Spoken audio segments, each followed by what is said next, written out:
नमस्कार.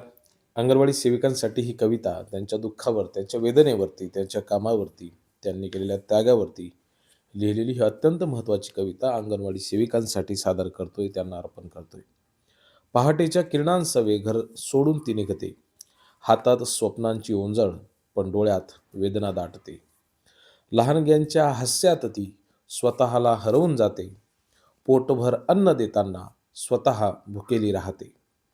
शिकवते अक्षरांची ओळख, संस्कारांची बीज पेरते, पण तिच्या कष्टांची किंमत कुणीच का नाही ओळखत रे.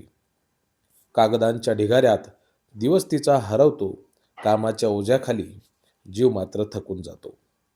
मानधनाचे तुटपुंजे धागे संसाराला जोडते, महागाईच्या वाऱ्याने तेही हातातून निसटते.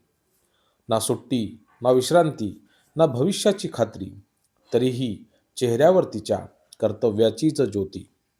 अंगणवाडी बाई ताई म्हणून समाज तिला हाक मारतो, पण तिच्या संघर्षाचा आवाज कुणालाच का ऐकू येत नाही हो. मुलांच्या भवितव्यासाठी ती रोज लढत राहते, स्वतःच्या स्वप्नांना मात्र मनातच दडवून ठेवते. एक दिवस येईल का असा, जिथे तिला मान मिळेल, तिच्या कष्टांच्या प्रत्येक थेंबाला न्यायाचा उजेड मिळेल. तोवर मात्र तीच हाक, मी आहे इथेच उभी. तोवर मात्र तीच हाक, मी आहे इथेच उभी. तुमच्या उद्याचा पाया घडवणारी, पण माझं आज कुणी पाहणार आहे का कधी?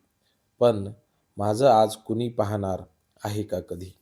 अंगणवाडी सेविका ताईंच्या संपूर्ण कार्याला, त्यागाला समर्पित ही कविता बहिणींनो तुम्हाला कशी वाटली हे आम्हाला कमेंट करून नक्की कळवा.